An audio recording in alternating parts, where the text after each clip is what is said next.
लंका का राजा रावण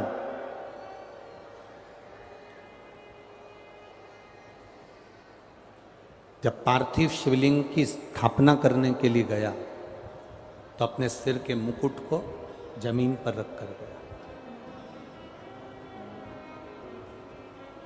किसी सिंहासन पे अपने मुकुट को रखकर नहीं गया। किसी सिंहासन पर अपने मुकुट को नहीं रखा है। एलईडी चालू करिए, एलईडी वालों, एलईडियां नहीं चल रही हैं अंदर की। किसी एलईडियां चालू करो, अंदर की एलईडियां बंद पड़ी हैं। किसी सिंहासन पर लंकाधिपति रावण अपने मुकुट को रखकर नहीं गया। किसी गादी पर लंकाधिपति रावण अपने मुकुट को रखकर नहीं गया। लंकाधिपति रावण जब पार्थिव शिवलिंग के निर्माण के समय पर गया, प्राण प्रतिष्ठा करने के समय पर गया, तो लंकाधिपति रावण अपने अहंकार के मुकुट को जमीन पर रखकर गया, भूमि पर।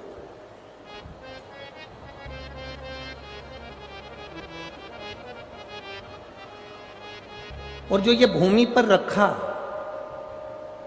अहंकार जितना नीचे होगा उतना आप उन्नति की सीढ़ी पर चढ़ते चले जाओ। अहम, अभिमान जितना नीचे होगा आप उतनी उन्नति की सीढ़ी पर चढ़ते चले जाओ। मैं धन्यवाद दूंगा डॉक्टर श्री नरोत्तम मिश्रा जी के परिवार को, इनके परिवार के बड़े भैया, बड़ी भाभी, परिवार वाले व्यासपीठ के पास में आते हैं, पूजन करते हैं, चले जाते हैं, पर अभी तक इनके अंदर हमने एक भी झलक ऐसी नहीं देखी कि इन अभिमत्ता से, अहंकार से कह दिया हो कि मेरा भाई गृह मंत्री है या मेरा भाई मंत्री पद पर बैठा है। अभी तक हम तो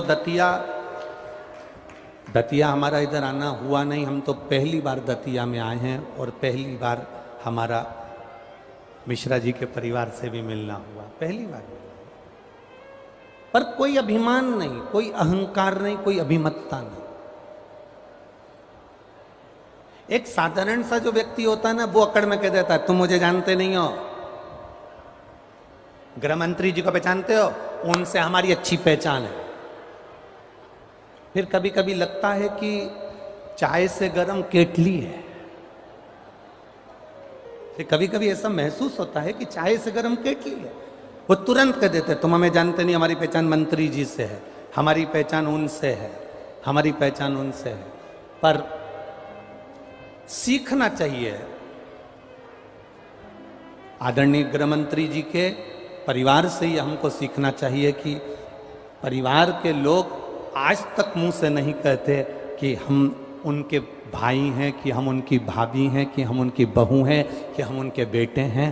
केवल इतना जानते हैं कि हम भगवान के भक्त हैं, शिव के भक्त हैं, माई पीतम्बरा के भक्त हैं। ये भीतर की एक भावना और होना भी यही चाहिए।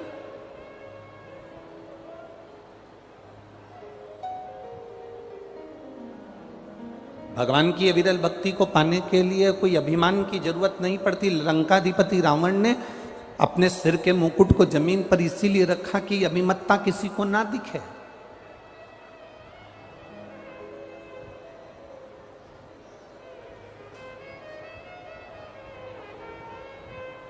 ये अभिमत्ता हमको नजर ना आए। शिव तत्व की प्राप्ति का केंद्र बिंदु है अहंकार को छोड़ देना।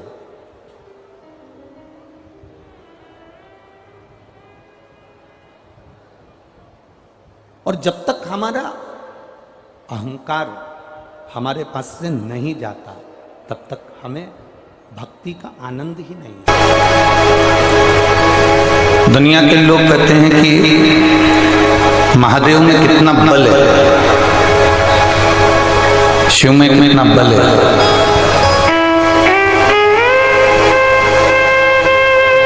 हम कहेंगे इतनी विशाल गंगा को जो अपनी जटा में एक छोटी सी जगह में स्थान दे सकता है, वो संपूर्ण ब्रह्मांड को एक हाथ की हथेली में उठाकर अपने मस्तक पर रख सकता है।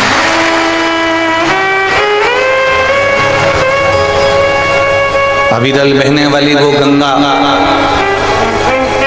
अविरल बहने वाली वो गंगा निरंतर बहती है, निरंतर बहती है।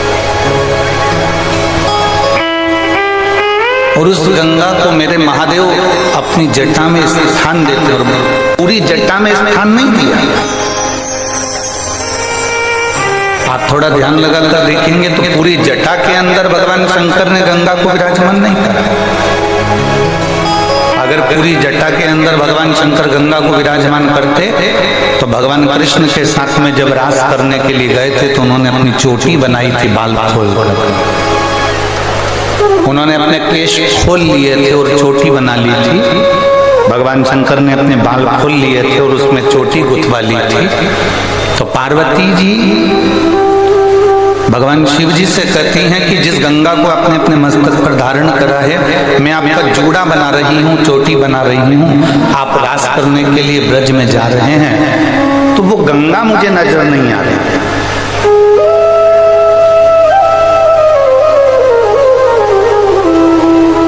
वो गंगा मुझे नहीं दिख रही है जिस गंगा को आपने मस्तक पर संजोया है, जिस गंगा को आपने अपने मस्तक पर रखा, वो गंगा मुझे नजर नहीं आ रही।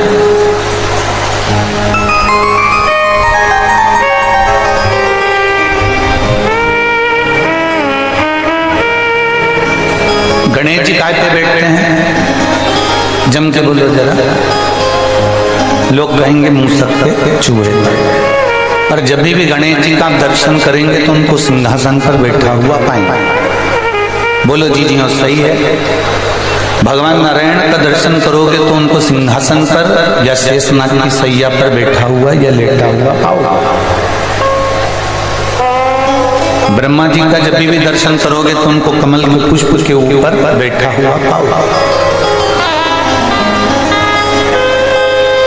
लक्ष्मी जी का दर्शन करोगे तो उनको कमल के पुष्प के ऊपर बैठा हुआ पाओगे। ब्रह्माणी का दर्शन करोगे तो उनको कमल के पुष्प के ऊपर बैठा हुआ पाओगे। इंद्र का दर्शन करोगे तो उनको सिंहासन पर बैठा हुआ पाओगे। केवल 33 कोटि देवताओं की लिस्ट निकाली जाए, 33 कोटि देवताओं की लिस्ट निकालकर देखिए, केवल एक देवाधिदेव महादेव ऐसे हैं जो किसी सिंहासन पर नहीं बैठते। देवाधिदेव महादेव पृथ्वी पर बैठे, वो मंडल पर विराजमान। उनके लिए कोई सिंहासन नहीं है, उनके लिए कोई सिंहासन जरूरी भी नहीं है।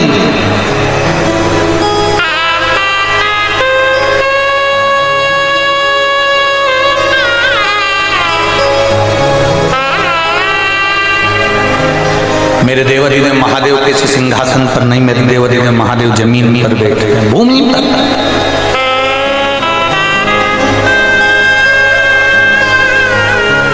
सिंहासन पर बैठने वाला व्यक्ति, कुर्सी पर बैठने वाला व्यक्ति, सोफे पर, पलंग पर, गादी पर बैठने वाला व्यक्ति एक बार गिर सकता है, पर पृथ्वी पर बैठने वाला व्यक्ति गिरेगा क्या?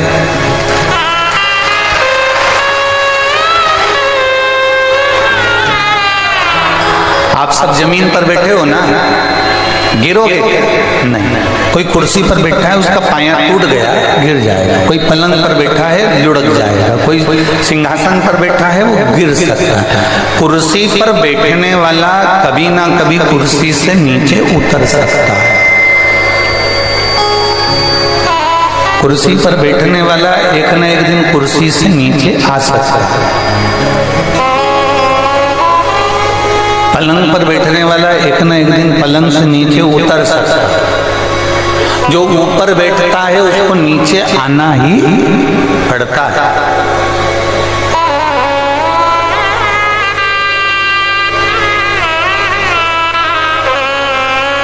पर नीचे वाला कितना नीचे जाएगा? जाएगा क्या?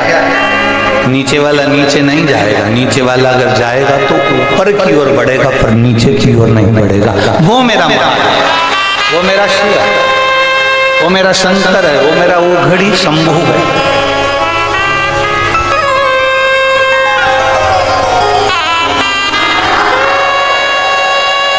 जमीन पर बैठा है, भूमि पर बैठा है, जमीन पर बैठता है और जमीन पर बैठने के बाद में वो एक ज्ञान देते हैं। मेरे महादेव जमीन पर बैठने के बाद आपको समझा रहे होते हैं कि तुम जमीन को मत छोड़ना, जमीन पर बैठना तो कभी गिरने वाले नहीं हो, कभी नहीं गिर सकते।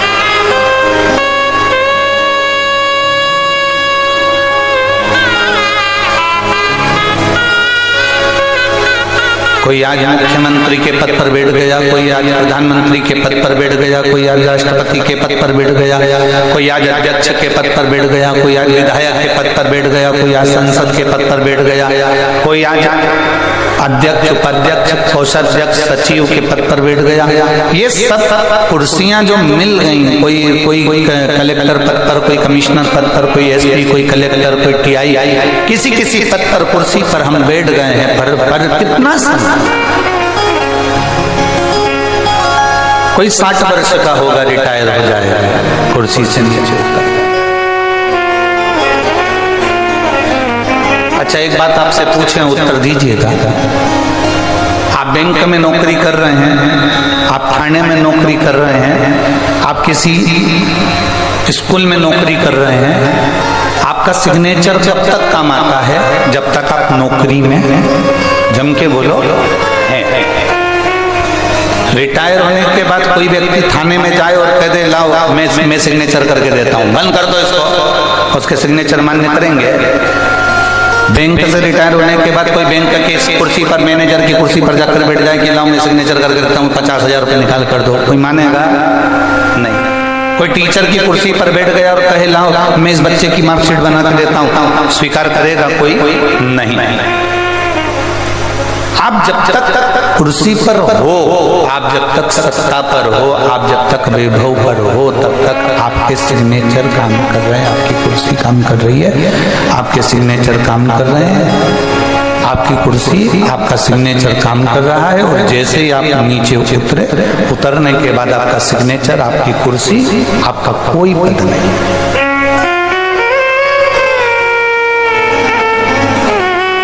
शिव महापुराण की कथा कह रही है जब तक आपके सिग्नेचर काम कर रहे हैं, जब तक आपके सिग्नेचर काम कर रहे हैं तब तक इन सिग्नेचर से दुनिया का भला करते चलते। हमने पहले कथा में क्या कहा था आपको? शरीर चले तब तक कथा के पंडाल में जाकर कथा सुन लो, शरीर चले तब तक तीर्थ कर लो, शरीर चले तब तक दान कर लो, और तुम्हारे घर में चले तब तक दोनों हाथों से कोई पुण्य कार्य कर लीजिए। ये जीवन का एक आनंद है। छोटी सी, थोड़ी सी शमशान की भस्म भी यदि उनके शिवलिंग को स्पर्श कर लेती है, थोड़ी सी भस्म, मात्र थोड़ी सी भस्म अगर उनके शिवलिंग को स्पर्श कर लेती है, उनके शिवलिंग का स्पर्श मात्र कर लेती है, और वो भस्म भी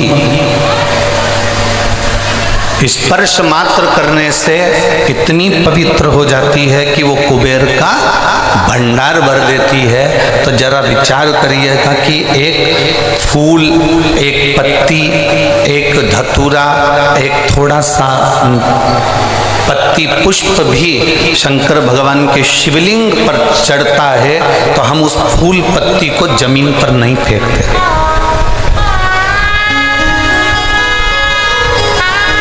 फेंकते हैं क्या? बोलो रे झारखंड वाली जी जी, और झारखंड के जी जाओ फेंकते हैं क्या? नहीं। अगर वो फूल पत्ती भगवान शंकर पर चढ़ गई, कोई पुष्प चढ़ गया, कोई दुर्वा चढ़ गई, कोई पत्ती चढ़ गई, कोई बेलपत्र चढ़ गया, कोई साधारण पत्ता चढ़ गया, कोई पुष्प चढ़ गया, हम उसको पाँव में नहीं आने देते, हम उसको फेंकते नहीं है, हम उसको रोड पर जमीन पर उसको पटकते नहीं।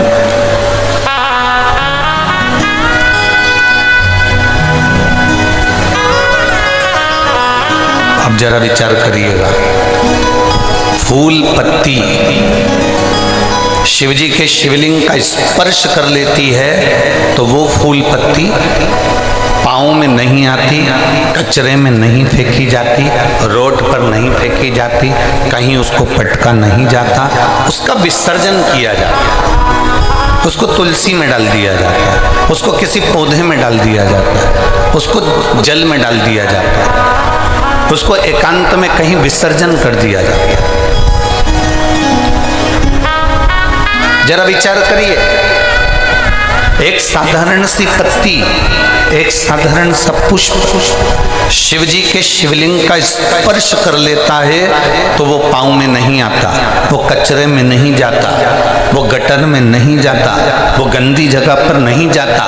तो जरा विचार करना कि हम प्रतिदिन भगवान शंकर को एक लोटा जल चढ़ाते हैं और उसका स्पर्श करते हैं तो क्या हम नरक चले जाएंगे? हम भी तो अच्छी जगह ही जाएंगे, हम भी तो श्रेष्ठ जगह पर ही पहुंचेंगे।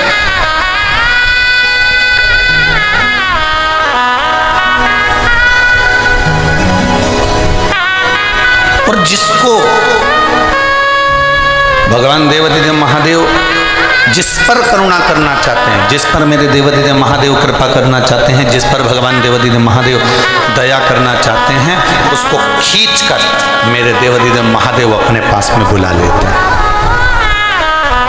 मेरे शंभु, मेरे त्रिकालदर्शी, मेरे कैलाशी, मेरे अविनाशी, मेरे शंकर उसको खींचकर अपने पास में बुला लेते हैं। और बड़े किस्मत वाले हो आप सब, अपने अपने घर पे जाके नजर उतरवा लेना कि माघ के महीने में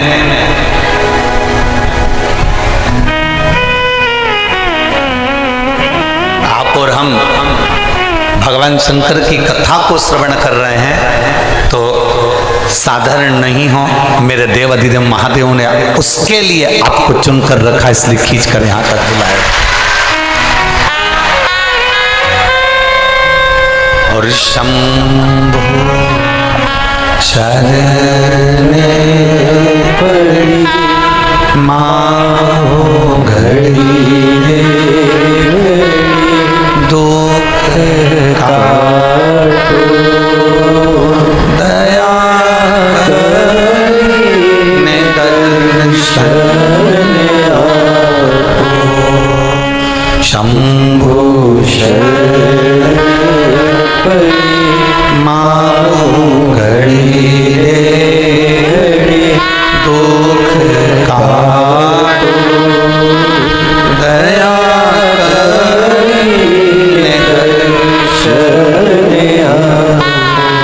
शिव अगर पकड़कर तुमको यहाँ तक लाए, भगवान शंकर अगर आपको यहाँ तक लेकर आए, भगवान शिव यदि आपको यहाँ तक लेकर पहुँचे हैं तो उसकी कृपा ही है, उसकी दया ही है।